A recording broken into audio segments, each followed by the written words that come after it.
Okay, so we're going to get started in here. If I can get everyone's attention up front, please. Everybody up here, we're going to get this workshop started. So good morning, my name is Brett Stein. I'm a graduate student here at Tulane University, and we are so grateful to have all of you on our campus in our city. So welcome. I want to introduce you to Kelly Nguyen.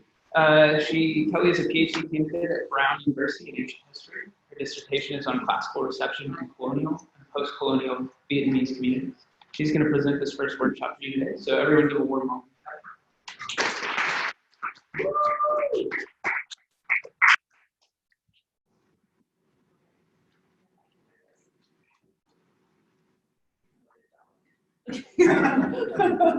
Hi everyone, I'm Kelly, and I first want to start off with just giving an introduction about myself and how I came to classical reception and how that evolved into what we call critical classical reception.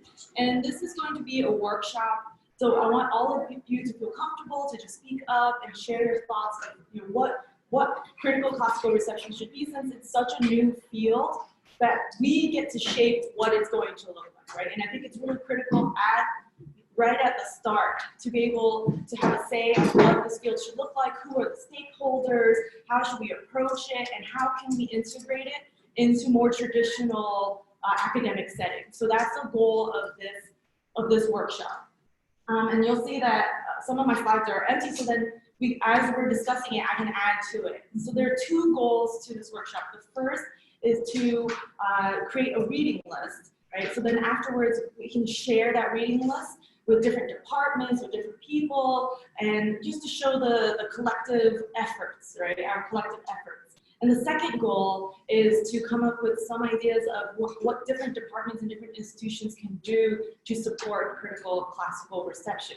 So then the point of this workshop is to have tangible outcomes. And I don't want to just stand up here and read a paper at literate people as usual with conferences. And so that's the layout. And we're going to end with Chris Waldo. He's going to give just a demo. Yeah, a demo of how to teach critical classical reception in a class setting, in a more traditional class setting. And so he'll be talking about when he taught Teresa dictate in his classical mythology class.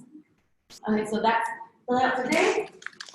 So critical classical reception, I came to it first I'm just going to lay out all my cards there because my dissertation is on colonial and post-colonial Vietnamese communities. I'm Vietnamese. I came over to the US as a refugee as a young child, but I came to classics really late in my life. The Roman Empire, which kind of provided this proxy for me to study my own identity of how is it that I could come to this country and other people come to this country with such different cultural identities and be able to make it all kind of work, right? Or not work. And so that's how I kind of came to classics, but I came to it late in college. And as I moved on to my graduate school years, that's when I started to feel that I didn't belong here. And it never really dawned on me until graduate school because I never really understood how narrow classics could be in more traditional settings, right? And then as I was starting to do my dissertation, it was more of a traditional dissertation topic. Even though I still tried to put my spin on it, right? I wanted to study refugees in the classical world.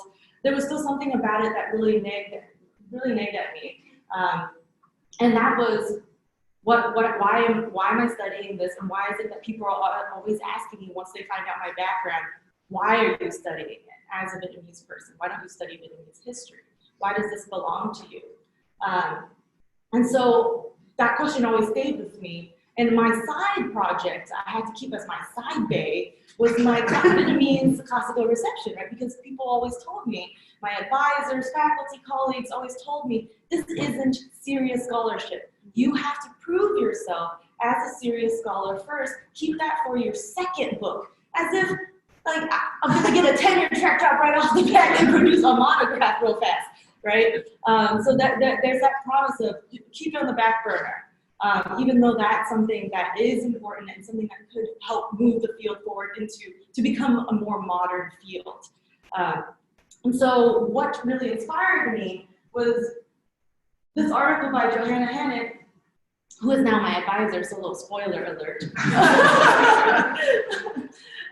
Which it was this article about how it's time to embrace critical classical reception. And I wanted to point out this excerpt specifically because this is talking about what is it? What could it be? What is it? How is it different from from just classical reception? From classical tradition evolving into classical reception and now evolving into critical classical reception, right? And some of the things that she pointed out was it has an open activist agenda. That to me is really important because it highlights why are we doing this, right? And it uses personal voice and engages the storytelling. It engages the who. Who's doing this?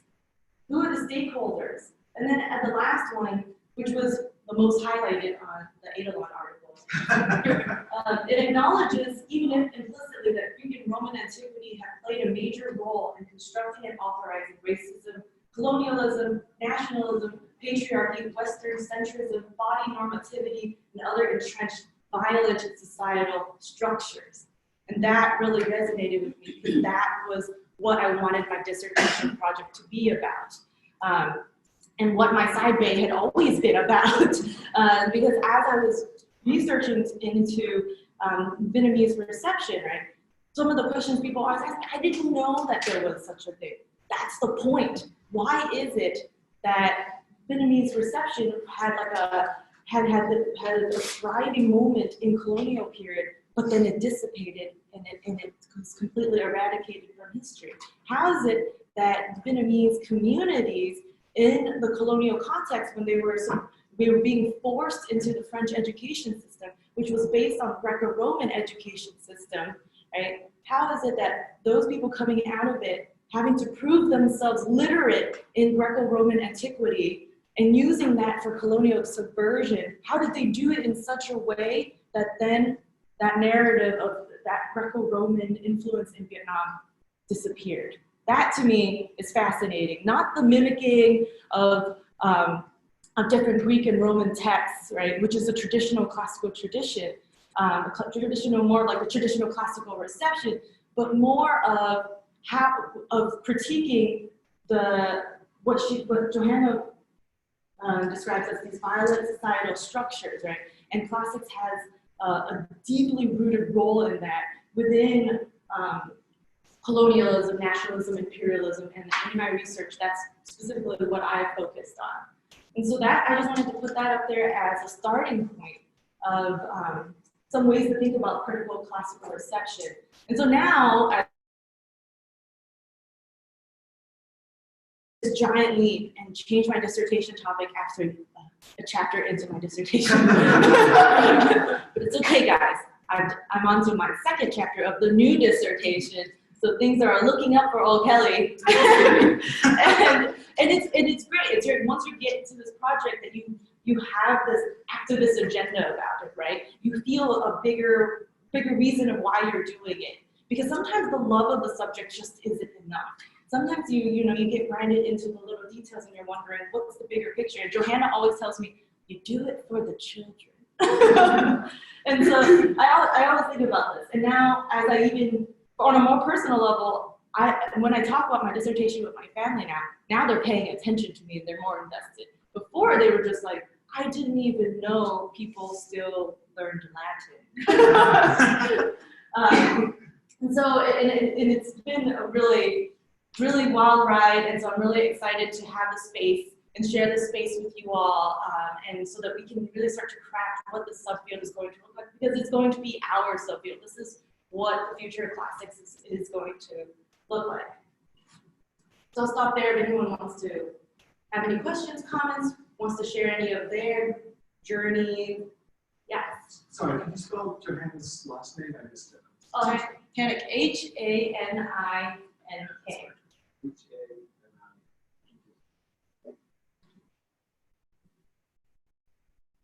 So why critical classical reception? And I made it to an acronym so that now it is a thing and it's official.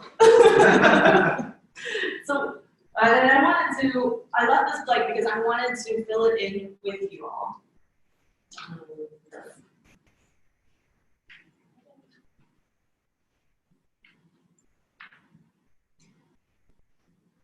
And before we get into this, are the people in the room who are already engaged in classical reception doing work on it? Oh, great. Yeah. So why are you interested in it overall? Just generally speaking, what draws you to it? I study early modern literature, so and more specifically like esoteric philosophy and astronomy. And so much of like Neo-Pythagoreanism is and like the esoteric classical philosophers are transmitted and adapted in Virgil and Ovid. So it gives me a vocabulary and almost like a cipher to read early modern works that are not available currently in the field. I'm an archaeologist. I'm an archaeologist, so I'm literally steeped into how we interpret what we find. Yeah. But also how that interpretation is steeped in white supremacy and colonialism and all of that. And weird enough, I got into perception of classics through video games, and then went back to installation. But it's interesting and also disheartening because I come from Italy, so we're still not past the colonialist interpretation of the past. Yeah. So my story is actually somewhat similar to yours. So I don't know how many of you have seen the show Master of None, but there's when he goes to Italy and they ask him why he's making Italian food when he could be making Indian food like his ancestors did. And that's something that resonated with me. Why am I studying this? So the question of classical reception and critical classical reception has been, I came to it even like very late in my graduate studies, and I'm still trying to figure out how to make it part of a research agenda. But it's kind of selfish in that it helps me figure out who I am and where I position myself in the world. So I think from the perspective of looking inward, it's been so helpful for me to think about what type of person I want to be, what type of teacher I want to be, and so on and so forth. Yeah. So I teach high school, and for me, the issues of classical reception are very important because this is where, like, these are the echoes that the kids are still seeing today. This is why it's still relevant. This is why I still teach it. This is why our state house in Connecticut has glass gates on the fence, and no one notices it. And like, so it's to be like, hey kids, there's a line here. There's a link, and this is why your video game looks like this. Or, Yeah, I've always been this advocate of having for classics majors, or maybe even in just a small portion of the curriculum in high schools, having like classics and ethics, right? The ethics behind your classical education. So then you don't just come out being like, yeah, Western civilization is the best, right? And so I think that's really important. So what I'm hearing here is to challenge problematic interpretations, right? And anyone else want to jump in? Yeah. Well, I'll add another personal sort of thing to challenge problematic interpretations with it. So I've studied like classical reception in African American history and culture, and I'm focusing right now on classical slavery practices in the United States, and there's so much there. And I think like, we walk into Columbia, we walk into this building, you have like a building practice, like that's what we think of in classical reception, but there's so much more. There's so many other different cultures that is sort of just it's there, and like there's so much to probe and to question, to ask like, why is this here? Why did slaves have Greco-Roman names? Like so many. In some records I find like 20% of names. And so just questioning like what we think of as classical reception and in what avenues it's found its way, so that you are challenging our government. I think it's also to understand history as a narrative, not like like an epistemological truth. Like history is created by the conquerors. Yeah. And that it's fractured, right? And then in that process too, we're rewriting that history. We're adding complexity, right? So we're moving it away from that. Okay, here's the textbook you read that says this is what happened, but we're actually formulating history in our own voice, and that's what history is, right? It's always written from the perspective of the author, no matter how we try to present it there.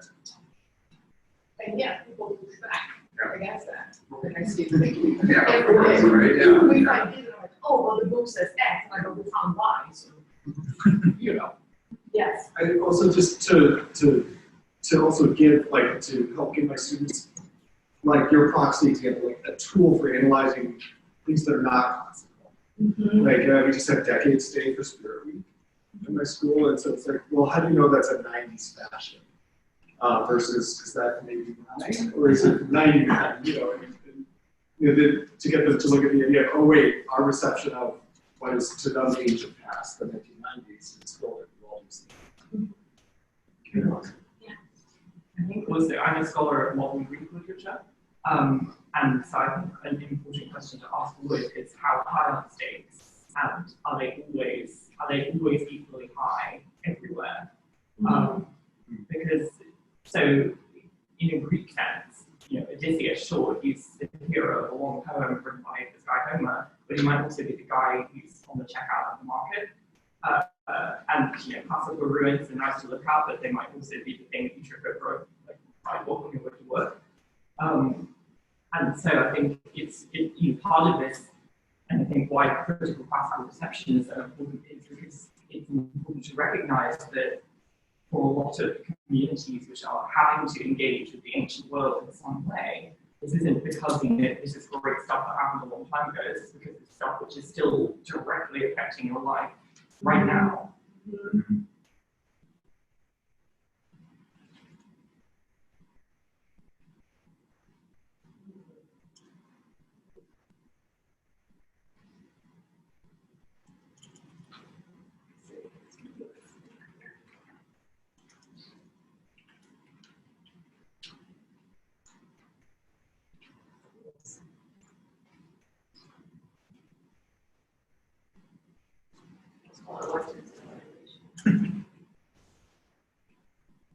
Okay, great. Anything else? Yes. This might even be super basic, but I'm interested in the reception of fascist Italy. So I think just more basically to think critically about ourselves, because right, eventually we will be analyzed, as weird as that sounds, as part of the reception. So to really be aware of the fact that something that we might consider, we're trying to consider our moral ethics currently in the society we live in, the political climate that we live in, and how people in the past also grappled with the same question. And maybe we might not be so quick to dismiss things as wrong, but try to understand why things happen and how we can be good stewards of the political world we live in.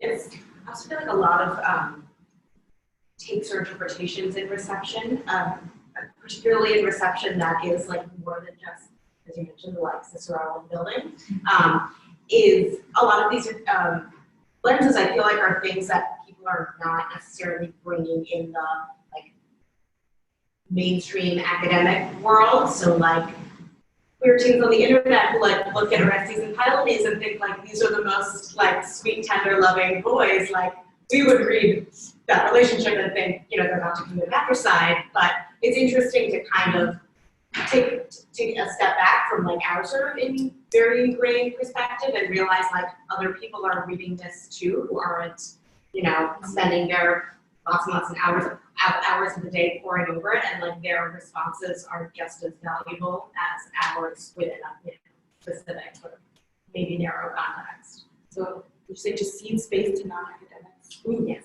yeah. Great. All this is a lot, guys. A lot to really mull over. And now that we have the why we should be doing this, right? We have what should be. Now, I don't know if we should be writing this down yet, because this would be like the definition of CCR, you know? But this is gonna be like kind of like, I think maybe we'll have that there, because a lot of what it should be stems from the why, right? And within the why, we already start talking about who.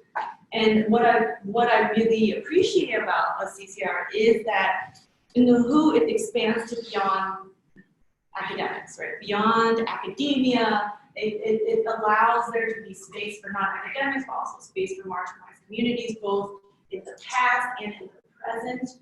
And it really starts to question our own positionality, right? Both as like the ones who are studying this material, but also the ones who are being affected by this material. And so there's this dynamic interaction between the ones who are, the people who are interacting with or engaging with classics and with the material itself. And that's what I really appreciate about that. So thank you so much for all of your contributions here. And I think as we move forward, and if you're all interested, actually I'm going to pass around a sheet of paper so you can sign up, and we'll maybe start a collective email so that we can start working on this, and I'll put this on Google Drive so that we can continue to work on it, right? And then as we can all become editors on it and edit it, and then we'll craft a definition as not in this workshop, the span of like a 50-minute workshop, but we'll craft a definition together, and hopefully my dream is to have a working website that is a standalone website, so it's not like affiliated with any specific academic institutions, that it will just be on critical classical receptions, and it will highlight people's scholarship, people's work, more popular articles, and it could just be a space for anyone who's interested in this. If you're interested in a model like that, you can look at Critical Refugee Studies. They have their own standalone website, and they provide scholarships for people who are interested in it. So, for example, if you're an artist and you want to create some sort of project, whether it across different types of media on refugee narratives, they provide scholarships for you to do that, and then they'll promote it. So that's something that for the future, for us to think about. It's good to have dreams. So the next thing before we then move on to Professor Christopher Waldo and his pedagogical genius is what can departments, now moving back to the academic space, what can departments do to support CCR? We're moving back to the academic space because we have to, that's where it begins, and we're trying to force them to give us space, right? And so I think for us to make them give us space, we have to have really tangible, actionable steps, right? And that you can then share with your departments or with your different institutions. So I'll start. One of the things is I, along with a few other colleagues, Stephanie Wong, who will be on the panel tonight, plug for the panel, we brought in this really informal intercollegiate network of scholars in Asian American Studies. It's called, the acronym is ASWAG, Asian American Studies Writing Group. And so we brought them to Brown. We got funding from the Brown Classics Department. And what we did was everyone just brought their works. We shared our works with each other ahead of time, and we workshopped them there, whether it was for a conference or for a publication that you were working on for your dissertation. And what was beautiful about it was that I was the only classicist, right? And everyone else was from different departments. They were from American Studies, they were from ethnic studies, they were from Asian American Studies, they were from Conflict, and it was just great to have this interdisciplinary space for you to get feedback. And I think that's really important if we're going to move CCR to become an actual subfield that is respected. That is not respected only in classics department, but in across the university, right? Is that CCR has that ability to engage in dialogue with a lot of different disciplines. And so that's one of the things is supporting events, workshops, etc. that isn't explicitly classes related.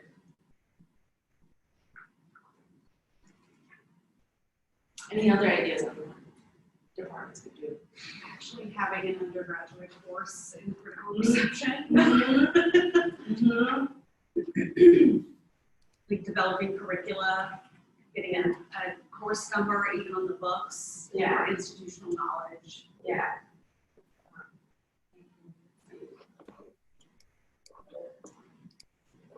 Yeah, Don. Yeah, from kind of an activist point of view, if you are someone who does the curriculum, there are lots of courses that you can teach through a CCR lens that might not have this title in it, while you're still trying to, so if you're teaching mythology, you can effectively turn that into a reception course. I mean, mythology is at the core of reception. You can make critical reception. Same thing with Greek or Roman history or reports on ancient slavery. There are plenty of ways that you can frame a syllabus, decolonize a syllabus, and make it critical reception focused. I think students really respond to that because it's not what they expected. They're taking on a fun version.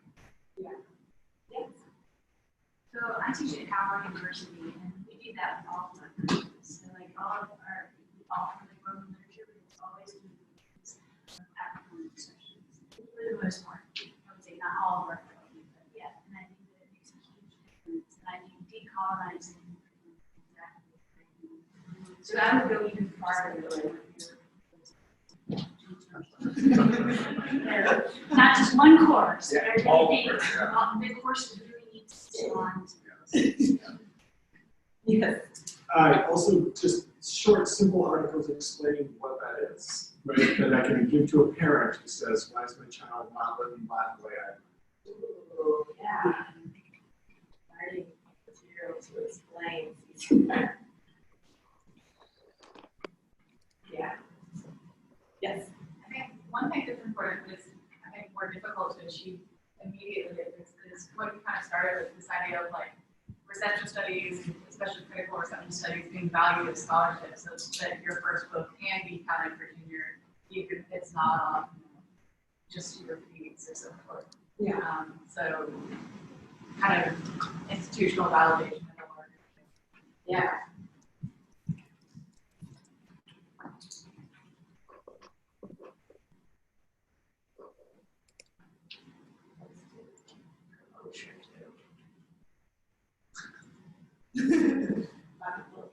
Yeah.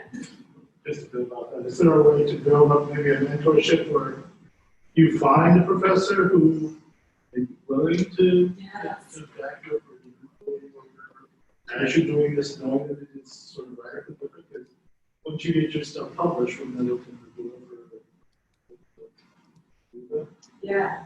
Yeah. No, that's really great because I would not have been able to change my dissertation topic so radically and at such a late stage in my grad career had it not been for Johanna's support.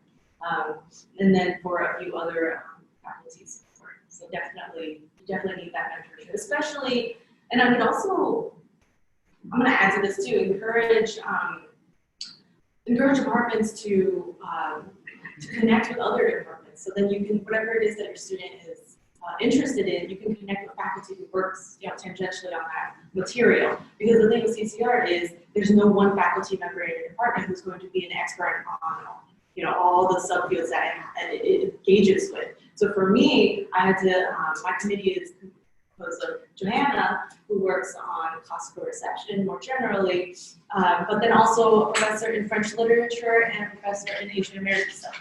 And you need to have those different perspectives, and you need to really be held accountable, right, as you're diving into such different fields. Yeah. So I think maybe to just build on that, trying to sort of break out of this kind of fancy mentality that, oh, I can't possibly supervise a dissertation, where I don't know the material I'm writing. Mm-hmm. This person wants to do something which is tangentially related to what I do, but that's okay. I still have something I can add. Yeah. Rather than, well, I work on derivatives, so I can't possibly write a dissertation on PCLs. Yeah. How shall we How should we phrase this? I think it's up to you. Faculty's willingness to step out of their comfort zone? Advise more broadly. That's very. No, another thing departments can do is hire candidates who work on critical classical reception. That's another thing. Hire us? On the institutional level, like journals, right? So there's kind of a bifurcation of where you can publish classical reception stuff. But everyone's like, oh, this article is published in CAPA or AJP. Mm-hmm.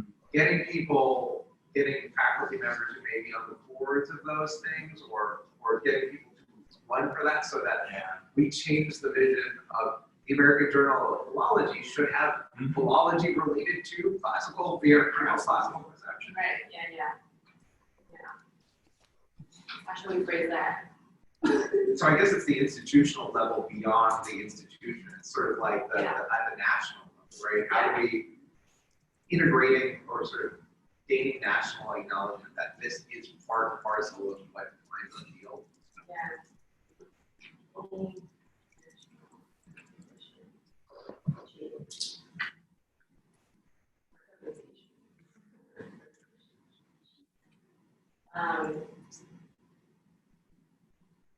Revolutionize the journals. Yeah. Oh yeah. I was gonna say, wow. Oh, English. Yeah. Philology journals. And not just in like this is a side journal issue, special issue on law, right? But this is just like part and parcel of what we do. Yeah. It's the normal issue of CP. Yeah, exactly. Yeah.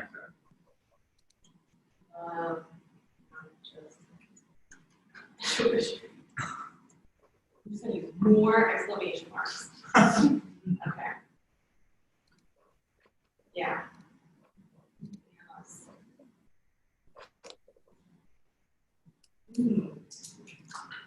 But I think we hit on a lot of the major points here. A lot of it is within the classroom, developing a curricula, and that's part of what I wanted to do here too. Is to, I think a lot of us want to integrate CCR, but we don't know where to begin or how to do it, right? And especially like how John was saying, how to teach it in more traditional classics courses. And so Chris Waldo will give a demonstration of that soon. And then other things is, I think this is a really good point too, is providing material to explain the CCR and why we're moving towards that. And I'm hoping that that would be the fruits of this workshop will help towards that. If anyone's interested in working on an article about this, maybe for ADLON or somewhere else, let me know, and then we can really drive that home. And I think that having that institutional validation, CCR scholarship, having it count for tenure. Johanna's classical debt book, for example, didn't count for tenure. And that was a big one. So, having that, I think really making an argument for that. And beyond the institution, what Darwin was also saying about being able to publish CCR scholarship in these major journals, right? Because that's what they always cover, are you in the top 3 major journals? But there's the issue of it's not serious scholarship, right? So there's a lot of things to really be fighting.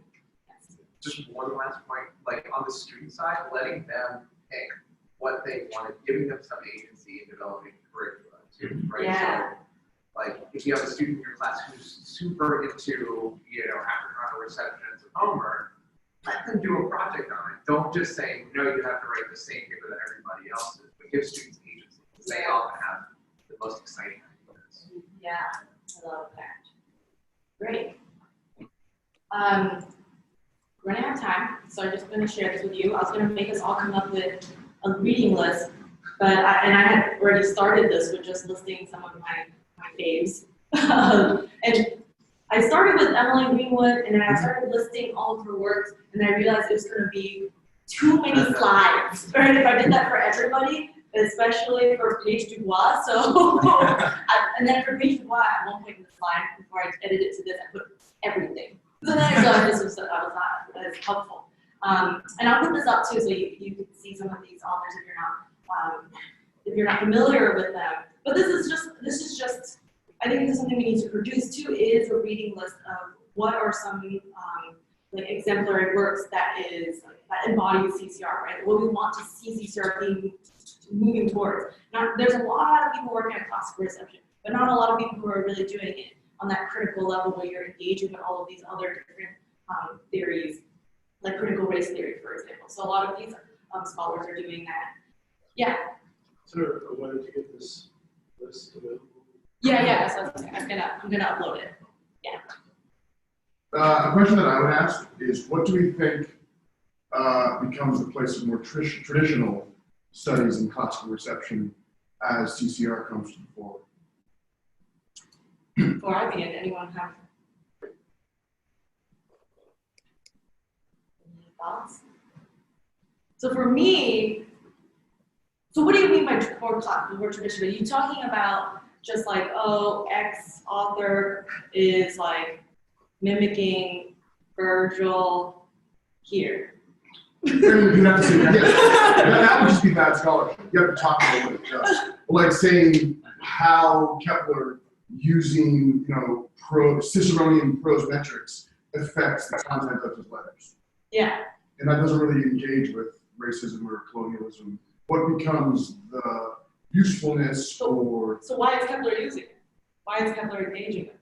I don't know. But I think that if you bring in that why, because a lot of that is what brings it to critical classical reception. Okay. I think that's the moving. Sorry, it's power. Right, it's power. And I think that I don't think classical reception traditionally, of how it's been done, really has a space because it's always just ended there. It's always ended with X author, X artist, X politician copied so-and-so ancient person, right? And then it's like, but why? Why beyond so what would be close to it, for example, would be, say, Napoleon the First was trying to, using a lot of the political institutions of ancient Rome to really, as propaganda for his own empire, right? To create this imperial narrative that the French Empire inherited the Roman Empire. Now that could be traditional, but then you bring it to the next level of, okay, what are the ramifications of that, right? And so I think that is the difference, is bringing it to that next step, because so much of the traditional scholarship is just stopped there because that was enough. And what we're saying is that is not enough, because there's no inherent awesomeness in Greek and Roman and antiquity, right? There is no exceptionalism to it. Yeah. I like to speak to that as well, but I'm sorry, I missed all of this, but with the Kepler example, you can also look at it from a linguistic angle, it's also, of course, power. He wrote in Latin, in his vernacular, in German, letters to people, all of that. So what audience, again, when he's writing fiction, for what purpose, for what public, that kind of thing. It's again a question of a linguistic kind of mediating question, but again, that's why I think that traditional reception where they talk about style and meter and all this stuff can also be critical when you're asking, are they code switching that kind of thing? Yes. Yeah, thank you for that. Yeah. Does it answer your questions? No, that was good. All right, so we're gonna move on, if no one has any other questions, to Waldo. Thank you, Nguyen. Can I have this? Oh, okay.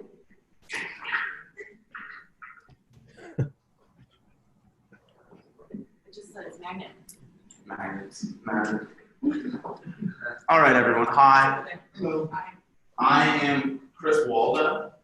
I'm a visiting assistant professor. How do I get this slideshow?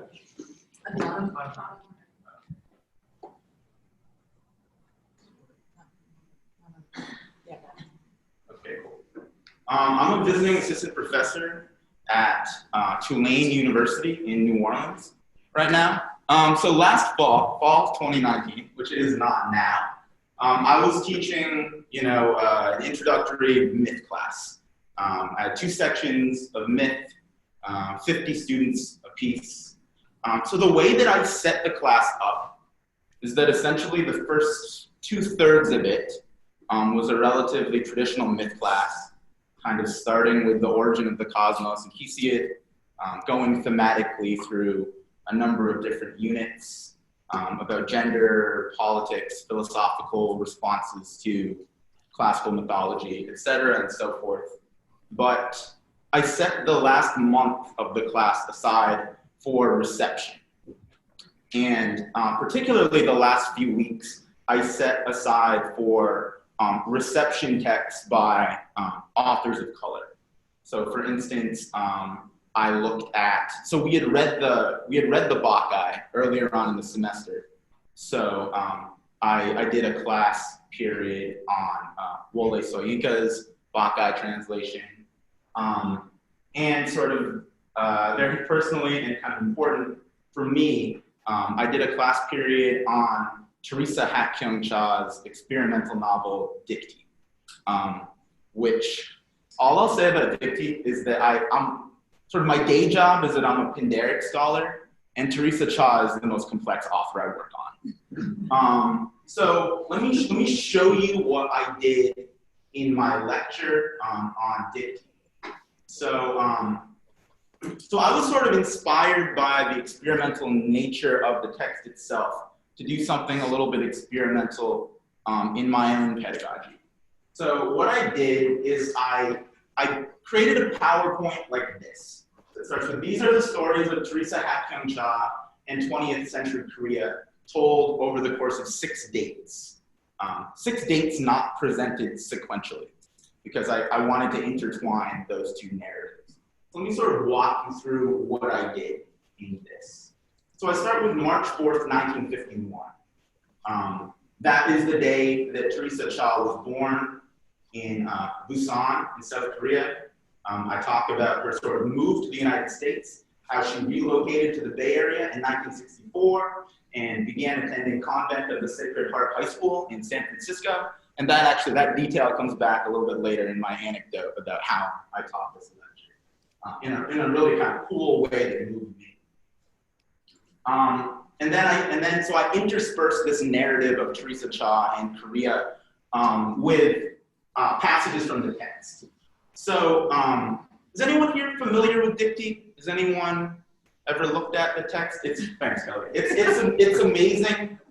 Please go out and read it. It'll change your life. So one of the things that's cool that Teresa Cha does is that she structures the novel. The 9 chapters of the novel are based on the 9 muses. But you'll notice here, Elatere. Who is Elatere? She makes up a muse, which is pretty cool, and sort of sneaks that muse into the lexicon. And one of the things that's interesting about the scholarship on Teresa Cha is that the people working on Dictee, starting off in the 80s in English, and then also in Asian American studies, they didn't realize that she'd made up a muse. So it took classical scholars beginning to examine this text to discover that like a decade later. That is very cool. Okay, so I show Elatere to them. I kind of ask them if the word has any connotations for them. Elite, tear, different literature, different things. Okay, and then I gave them August 29th, 1910. This is the day that Japan annexed Korea. So sort of giving them a little bit of background on sort of Japanese imperial control in Korea, starting in the 1910s. And then I show them this cool muse invocation that Teresa Cha does. Oh muse, tell me the story of all these things. Oh goddess, daughter of Zeus, beginning wherever you wish, tell even us. And the students were, they were really clued in onto the agency that Cha gives them, beginning wherever you wish, which is a sort of cool take on that kind of formulaic scheme. And then she does this thing where she reprints that, taking some of the elements out. March 1st, 1919. In Korea, there's sort of what is considered the March 1st movement, which was a sort of Korean independence movement in opposition to Japanese control. So I gave them a little bit of background on the March 1st movement. And then I had them look at a passage where Teresa Cha sort of reimagines the relationship between Persephone and Demeter as a Korean arranged marriage, right? And they thought this passage was very interesting. That went on for a few pages. September 29th, 1969. Okay, so I'm a Berkeley PhD. So I was first doing this for my students when I was TAing a myth class at UC Berkeley. So I included one of the dates was the day, the first day of the fall quarter at UC Berkeley in 1969. UC Berkeley's on semesters now. Because Teresa Cha had this sort of decade-long relationship with the University of California at Berkeley, and it's sort of where she developed into a mature artist. So that was an important part of the narrative that I gave them. I showed them more passages having to do with classical reception. August 6, 1945, the bombing of Hiroshima, right, which marks the end of Korea being a Japanese protectorate.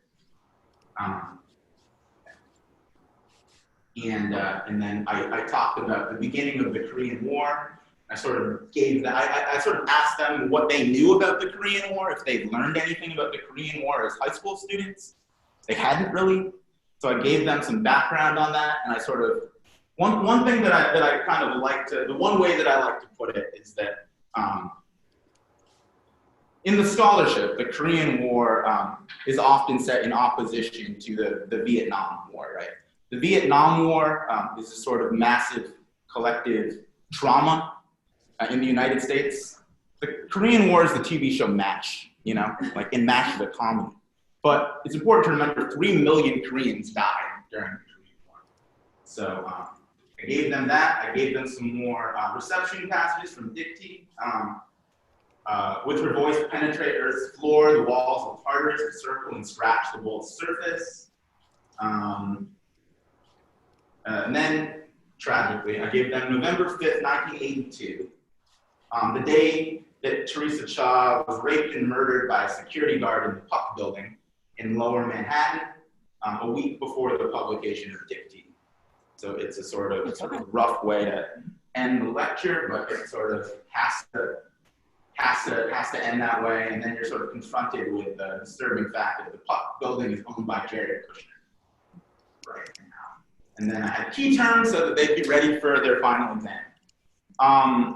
Yeah, so a couple of interesting things happened.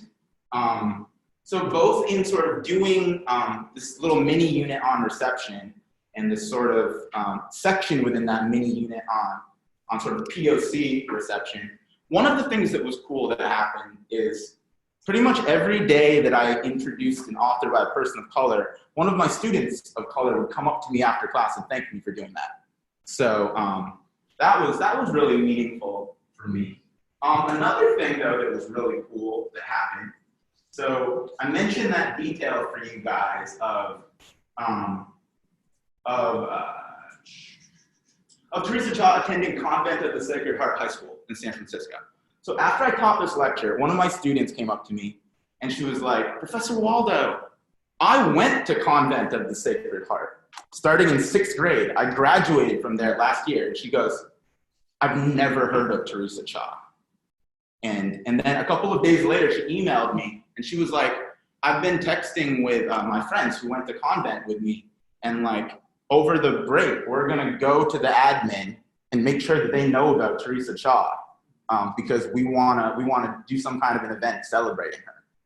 So that was, I mean, yeah, that just blew my mind that my lecture, you know, is potentially gonna result in her high school honoring her. Yeah, so that's just an example of how I try to do critical classical reception in a traditional myth class. sure there were a couple of students sitting there wondering why they were learning about the Korean War in their classical myth class. But yeah, that's a sort of example of one way that you might approach this kind of material from a pedagogical perspective. Does anyone have any questions about any of that? Yeah, Don. What you have to read? I had them read some excerpted chapters from Dicty. Yeah, can you say a little more about just what the connection you were kind of drawing that Teresa Cha was making with classics and more in her experience? Yeah, so Dicty is a very like obviously engaged text so I first heard about Dicty because when I was a graduate student at UC Berkeley, I had friends who were working on Asian American literature in English and ethnic studies in different departments, and they would come to me with Dicty and they were like, what is up with this text? Like, what is up with all of these classical allusions? One thing that she does that I didn't include on the PowerPoint because the students didn't read Sappho, but she starts it with a Sappho quote that she makes up. But like people on the internet are still like to this day tricked into thinking that that's a real Sappho quote. Like there are blogs where people list their 10 favorite Sappho quotes and it's like in there, even though Teresa Cha made it up. Right? So yeah, I mean, so it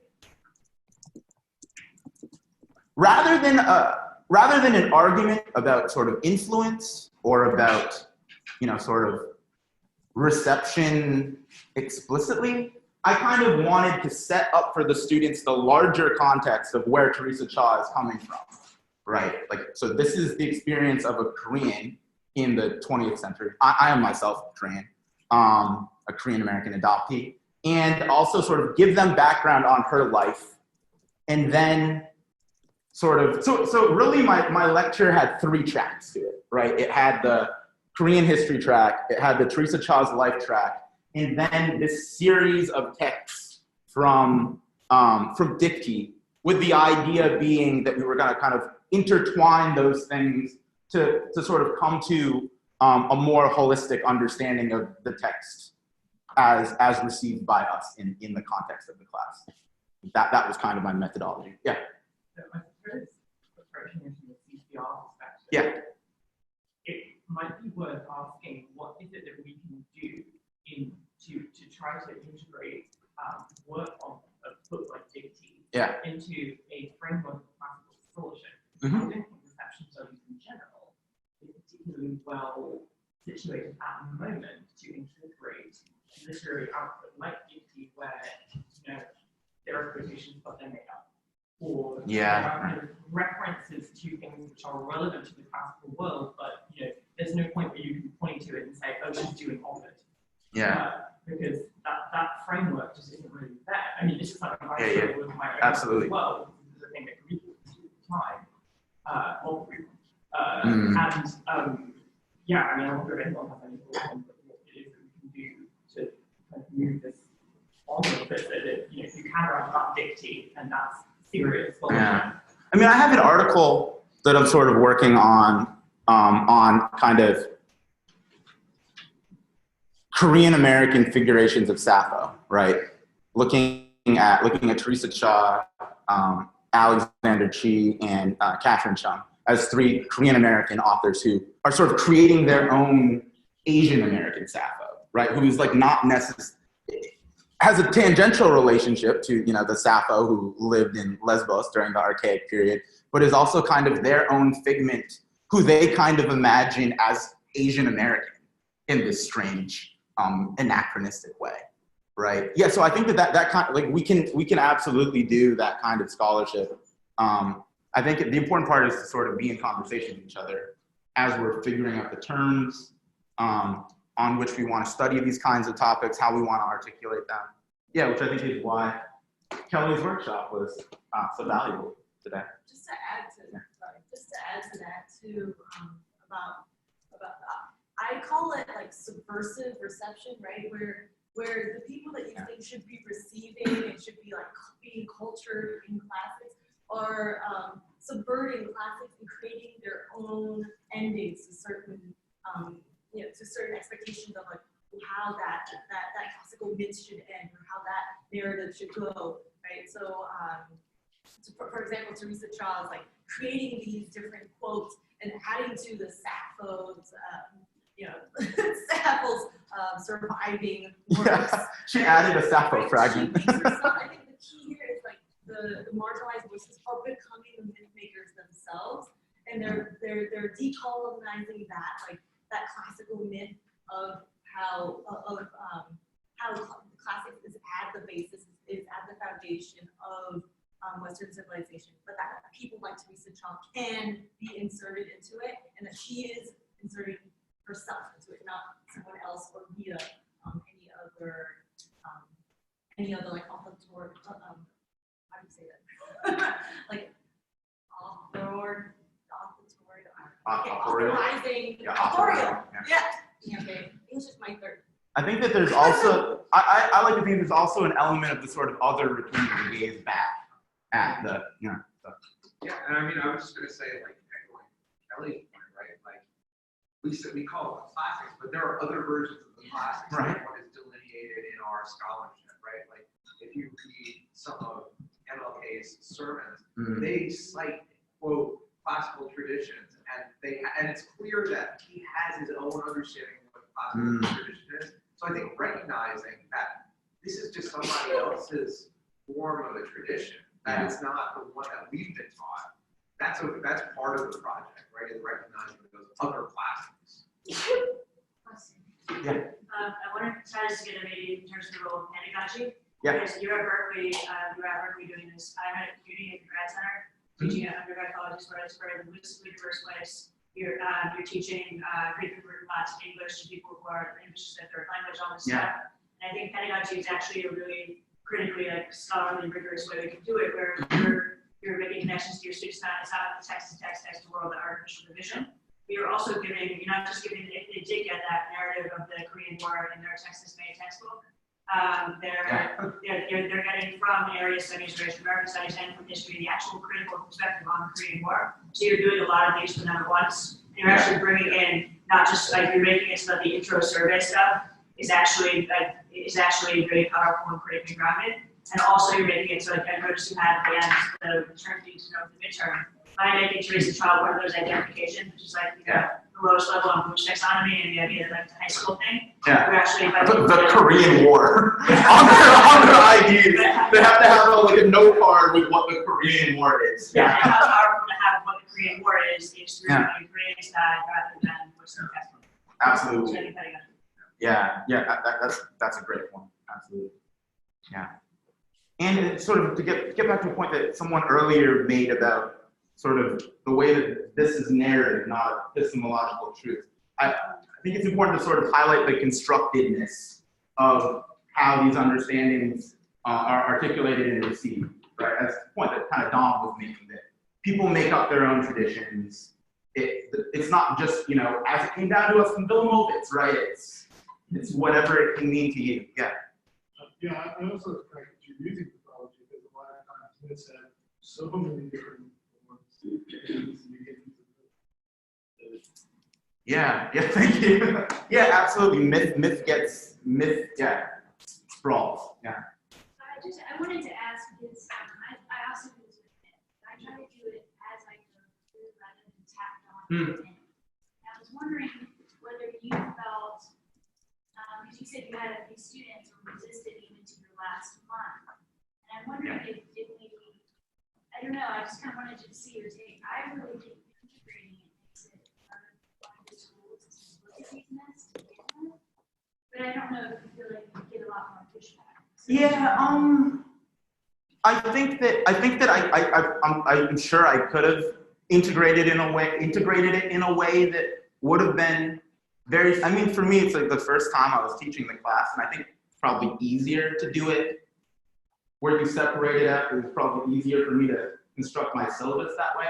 I think you might be right that a sort of carefully thought out integration might even be more effective, but I think that's harder. Another way to just going off the pedagogical aspect of that, of like integrating it. So when I was TAing for classical myth, we had a section So in section, because there were already lectures that, they were giving lectures on like the basics, nuts and bolts of the Greek mythology. In section, we were able to explore that a little bit more. So each time in section, I would bring in works that were from, the Greek text. So I would bring in like Ocean Bones, for example, to talk about like Telemachus and Odysseus, and then I would bring in, when we wanted to talk about like Nostos, I brought in some of this Vietnamese musician who who like really engaged with the idea of Nostos and the Odyssey in her music and played some of that and we discussed that. So I tried to bring in different, not just like texts, but also like different media too. So then sometimes I brought in like material culture stuff so that it could really cater to students with different interests, whether you're an archaeologist or you're more interested in literature. And I really, at the beginning of class, I also asked them to talk about why they were interested in taking this class, so that I can integrate that overall throughout the semester too, so I can bring in different materials. For one more. Yeah. Yeah. I'm doing my part. Okay, yeah, absolutely. Does anyone have any a final question? Okay. Awesome. Well, thank you so much, everyone.